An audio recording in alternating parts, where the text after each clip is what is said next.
Tere tulemast kuulama Teadliku ema podcasti. Tänaseks teemaks on, kuidas võtta laps koduõppele. Minu lapsed, 3 last on olnud koduõppel. Esimene laps käis 4 aastat koolis ja edasi käis koduõppes ja täna on ta juba 11. klassis gümnaasiumis ning gümnaasiumis ta ei ole enam koduõppel olnud, vaid ta käib kohapeal nii nagu kõik lapsed, sest see oli tema valik. Aga ülejäänud 2 last ei ole mul päevagi koolis käinud, et nemad alustasid koduõppel ja tõenäoliselt nende esimene koolitee saab siis alguse ka gümnaasiumis nii-öelda. Aga kuidas võtta tehniliselt last koduõppele? See on siis meil tänase podcasti teema.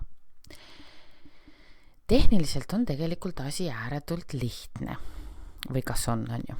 Kõigepealt, sa pead otsima üles kõik koolid, kes siis sulle meeldivad või kus sa oled siis nagu mõelnud, et laps võiks olla koduõppes kirjas ja otsid selle nimekirja välja ja siis hakkad neile kirjutama või helistama ja uurid iga kooli tingimusi, sest siinkohal on väga oluline rõhutada, et koolidel on erinevad tingimused koduõpetele.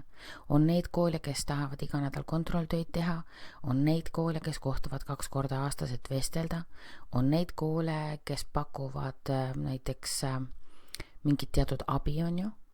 Ehk täna on iga kool on oma nägu. Iga kool on oma nägu. Nii et kõigepealt võta paber ja pliiats ja pane kirja, mida sina tahad üldse koduõppelt saada. Mida ma silmas pean? Kogu töö jääb ju sinu õlgadele, on ju. Sina vastutad eksami tulemuste eest. Ja nüüd sa pead vaatama, et millist abi sina tahad saada. Kas sa tahad saada online tundide abi, kas sa tahad saada 100% vabu käsi, kas sa tahad saada raamatute osas abi, kas sa tahad saada eksami konsultatsioonitunde tulevikus, seda kõike hakkagi vaatama, millist abi sa ootad. Mina näiteks tahtsin saada 100% vabu käsi. Ma ei tahtnud mitte mingeid piiranguid ega takistusi ja sellepärast on minu lapsed täna sellise kooli ajal kirjas, kus me käime 2 korda aastas vestlemas. Kus ma siis pean nii-öelda ära tõestama, et minu vabad käed on olnud õigustatud. Kuna üks laps on läinud juba gümnaasiumisse, siis on mul küll tekkinud maine, et minu vabad käed on õigustatud, mis tähendab, et see on hea maine, on ju. Aga on ka vanemaid, kes tahavad vabasid käsi ja hiljem on siis tulemused väga-väga kehvad olnud.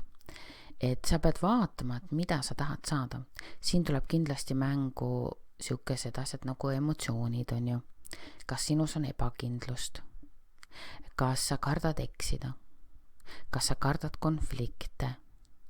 Kas sa tahad, et sind hoitakse käest kinni kogu see tee? Kas sa julged minna tundmatusse?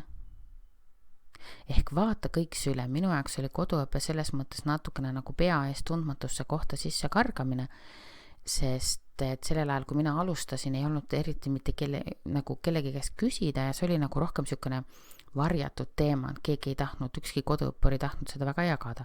Siis täna õnneks on juba muutused toimunud, inimesed jagavad heal meelel oma kogemusi, sest on juba ka tulemused, nagu minulgi on juba väga head tulemused, siis ma väga hea meelega räägin, kuigi ma rääkisin ka algusest peale juba. Nüüd, mida sa tahad siis?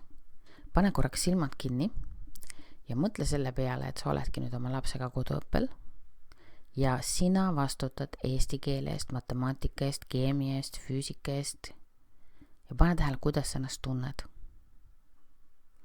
Kui siin nüüd tekib niisugune hirm ja ebakindlus ja kõik see on okei. See ongi tundmatu, on ju. Mind on hästi palju aidanud just oskus seda sama tunnet vabastada, sest ebakindlus ei ole kindluse tunne. Järelikult, kui ebakindluse tunne tuleb peale, siis tuleb osata sellega ka midagi teha, on ju. Ehk mina kasutan täna practical consciousness vabastamiskursuseid ja juba märtsikuus tuleb mul online kursus, kus ma alati ütlen, et mina koduõpet ei oleks võimeline olnud tegema, kui mul poleks olnud neid tehnikaid. No näiteks õpetad last ja laps teavitab sulle, et tema enam ei õpi ja tema ei õpi terve aasta aega. no siis tuleb sul raev ja viha ja hirm ja kõik see, mis teed nende tunnetega? Vaat koduõpe on nagu emotsioonide selline pillerkaar. Jah, okei, aga mis siin ikka emotsioonidest rääkida on ju, me oleme neid kõik tegelikult avastanud, aga need on need, mis ma avastasin lihtsalt, et segavad kõige enam koduõpet. Nüüd, kui sa tead, milleks sa oled täna oma sisemaailmas valmis, kui sa tead, kui julge sa oled või kui arg oled ja kui sa tead seda nüüd, kui palju sa tuge vajad, siis võtad ja hakkad koole läbi helistama. Helistamine on selles mõttes parem kui kirjutamine, sest see ei jäta muljeid, on ju. Ja uurid välja nende tingimused. Ja siis valid endale välja kooli ja 2 korda aastas saab last siis koduõppele võtta. Üks on siis sügise algus ja teine peaks olema minu meelest detsembrikuu. Ja siis vastad nende dokumentatsioonile. Nüüd minu jaoks oli veel üks väga keeruline teema oli õppekava koostamine. Aga sellel ajal, kui mina alustasin, ei aidatud õppekava koostada. Tänaseks on olukord jälle teine. Tänaseks juba paljud koolid on enda õppekavad niiviisi teinud nagu koduõpperütile ka, et see on juba nagu blankett vormis. Ehk seda ära nagu karda seda dokumentatsiooni.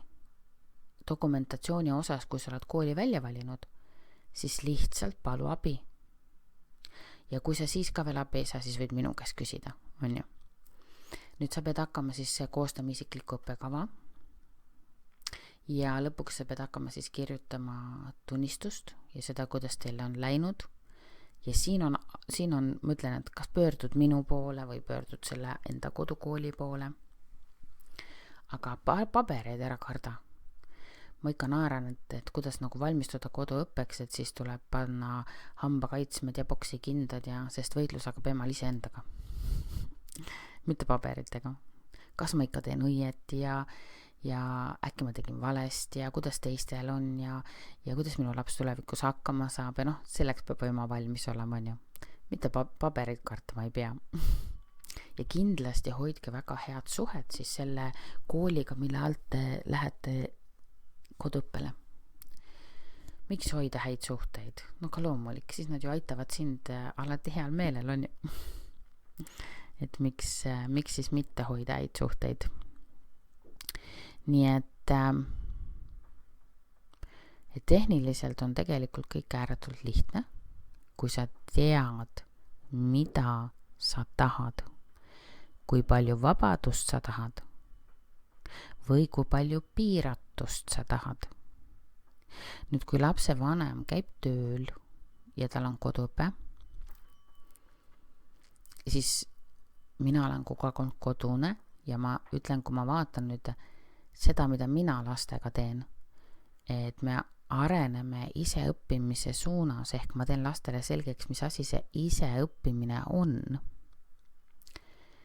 siis seda ei saa eeldada, et laps seda kohe oskab, kui tal ei ole seda õpetatud. Ehk siia tuleb natukene aega investeerida, et see iseõppimise oskus tuleb aidata lapsel välja arendada. Aga täna on olemas veel päris sükene kihvt teema, on olemas abiõpetajad, keda saab endale palgata. Mentornaut on sükene keskkond ja mina näiteks täna pakun keemias eratunde. Nii et mul varsti poole tunni pärast hakkabki üks. Nii et tegelikult lapse vanemal täna koduõppes on väga palju abilisi olemas just nende sama eraõpetajate näol. Eksami ainetes näiteks matemaatika, eesti keel ja inglise keel, et siin kasutasin ka mina eraõpetajat abi, kellel on siis kogemus lapse eksamini viimisel ja meie tulemused olid väga head. Nii et koduõppes siis peab natukene arvestama sellega, et see on natuke kallim kui kooliõpe ja siis kindlasti võiks sul olla välja mõeldud ka see, et kui su laps nüüd tõesti ongi kodus ja ta õdesid, vendasid näiteks ei ole, on ju, või õed ja vennad on, et siis selle sotsiaalsuse osas istuge lapsega koos maha ja pange paika ka see huviringide teema, et tegelikult see sotsiaalsus hakkab tulema huviringidest. ja koduõppelaps on alati puhanud ja värske ja tema on huviringides alati täiega sees ja kohal. Nii et huviringid on tegelikult see osa siis, mis katab selle sotsiaalsuse väga kenasti ära. Mina igatahes olen 2 käega koduõppe poolt, totaalne koduõppe fänn ja teadlikumema.ee lehe pealt, et kõik, mis te seal täna näete ja kogu minu ettevõtmised on tulnud tänu sellele, et ma pühendusingi täielikult emadusele ja jagame siis Teadlikum Ema klubis näiteks. Ma jagan väga sügavalt seda, mida me koduõppes teeme ja Teadlikum Ema klubiga saab alati liituda.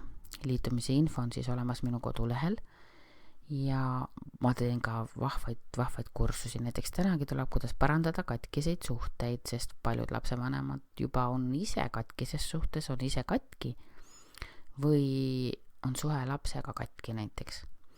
Et kõike seda, mis ma olen ise elus kogenud, kuna ma olen ka practical consciousness õpetaja, ma olen terapeut, ma olen hatha yoga õpetaja, siis kõike seda ma ka sellises mõnusates formaatides jagan ja muidugi kodus koos kaamera ja mikrofoniga, et ma saan oma lastega teha koduõpet.